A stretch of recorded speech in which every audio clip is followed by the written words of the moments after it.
Knowing the development and publishing history of a new gacha game, in my opinion, is largely beneficial to whether or not we should be excited or anticipating a new gacha game. I'm sure you agree.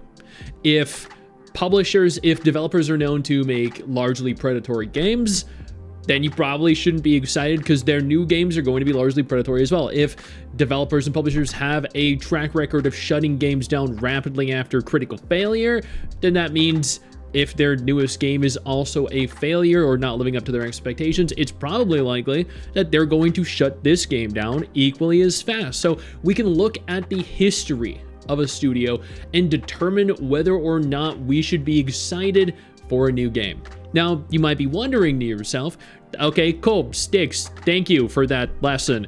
What does that have to do with anything that we're talking about today? And I am glad you asked. I am very happy that you are so inquisitive in nature. Today, we are talking about a brand new game, two brand new games actually, both developed by the very same studio that don't necessarily have a great track record when it comes to the release of new games. On the contrary, they released a game back in 2023 that did so badly. They announced 2 days after release that they were going to shut the game down. We're going to talk about that along with the two games they're currently working on. I was sent a DM concerning Naddic Games, who are the developers and publishers of the anime MMO that is a PC exclusive right now, Closers Online. After I was alerted to this, I decided to do a Google search and find out if the DM I received was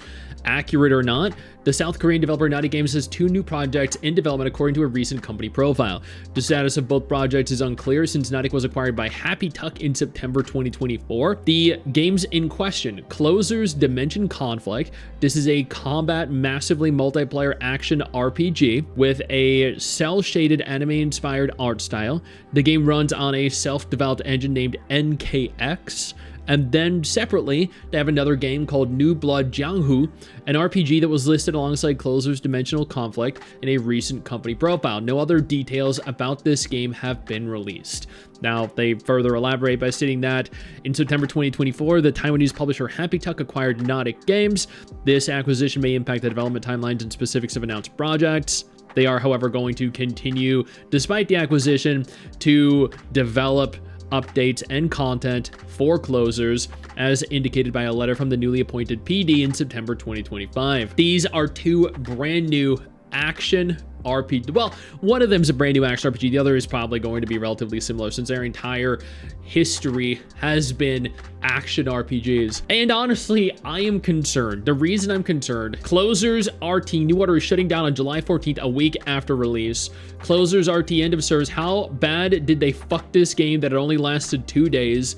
Closers RT New Order, the sequel to the 3D action on Closers, is set to end service after only a week. Let's take a look at the red thread first. Hello, this is Sanju Lee, CEO of Naddic Games. Thank you very much for your interest and affection you have shown since Closers RT New Order was released. I'm sorry to show you a lot of unsatisfactory sides of me that have sent you a lot of expectations, but I can't live up to them. It is with a heavy heart that I'm here today to give you the unfortunate news. Our game has made the unfortunate decision to end its service. Again, this is after 2 days, mind you. There was a lot of thought and discussion before this decision was made, but we came to the conclusion that normal game operation is impossible. So they developed a game, they published a game, pushed it out, and they thought that, and then came to the realization that, holy shit, our game is so broken and terrible that we can't continue to operate it. This is my negligence for not taking a closer look at the game's development and overall service. No words can lessen the disappointment you will feel, but I sincerely apologize. I'm really sorry. Please check the detailed schedule and notes related to the end of the service below. So he openly admitted, I am an idiot because I did not pay any attention to the entire development cycle, the development process. I had no idea how broken, how absolutely incapable of being played this game is and was. And I think this is largely on his team, though. That's not necessarily his fault. His team was evidently filled with a bunch of incompetent morons. So he and his team released a game that could not be played. It was so terrible that it was shut down within days of release. And he owned up to it shortly after. Another company bought their studio and they're now a subsidiary of the Taiwanese company. They're going to continue working on Closers, but they are working on 2 new games, one of which is another Closers game. Whether or not that is I don't want to say cloned version of the failed Closers RT New Order, but it very well might be. I wouldn't put it past them. Before we go any further, I do want to take a moment here to thank all of my incredible patrons over on Patreon and my YouTube channel members who allow for me to continue to do dedicated videos like this every single day. You guys are absolutely phenomenal, and I genuinely cannot thank you all enough for the support. Kuap goes on to state that the game, after just a couple days, is already delisted from the App Store and the Google Play Store. It rendered both versions unavailable, and judging by what we read from the developer, the CEO himself, the game was already unavailable to be played. The game's official website, its YouTube channel, and all trailers were also swiftly deleted. That's crazy. They tried wiping everything from existence. God damn. Okay. The statement by Naddic also posted a detailed schedule of breakdown. They, at the very least, issued refunds for anyone that purchased. What is this over here? What the fuck is that? Okay, focus, Stix. Come on. Players were refunded for the entire duration of its 7-day life. So I do appreciate that, but that means they invested millions of dollars into this game. They wasted months or years worth of development to not achieve anything at all. Genuinely, because it was shut down and they refunded everything, they generated not a single cent of profit. I understand now why they had to sell their studio. I'm genuinely surprised that it actually sat at a 3.4 according to QEP. That is wild.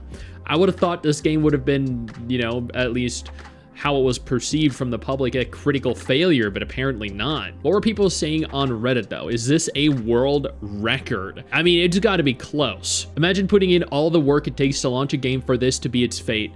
Would feel awful to the devs. Most of the assets were from the previous game. I mean, yeah, it has got to feel terrible as one of the developers that actually spent months or years developing that game, only to see it absolutely destroyed. Unless, of course, one of the games that are currently in development, such as Dimension Conflict, is the Closers RT. So if that is in fact Closers RT and they just kind of like cloned the game and are now pushing out a new game, this is a copy paste carbon copy, then yeah, I wouldn't really feel too bad for them. But at the same time, if you're so incompetent that you push out a barely functional or non-functional game, then you deserve the shit that you got, because this was a terrible game, terribly received. And I mean, honestly, this, I do not have any faith at all for Dimension Conflict. I don't have any faith for New Blood Jianghu, or I mean, I guess because they're under Happy Talk now, maybe they'll have new, more talented programmers. I don't know. But if these are the same people that pushed out Closers RT, I would not touch this with a 30-foot pole. You could not pay me to. Well, you probably could, but I would shit all over your game.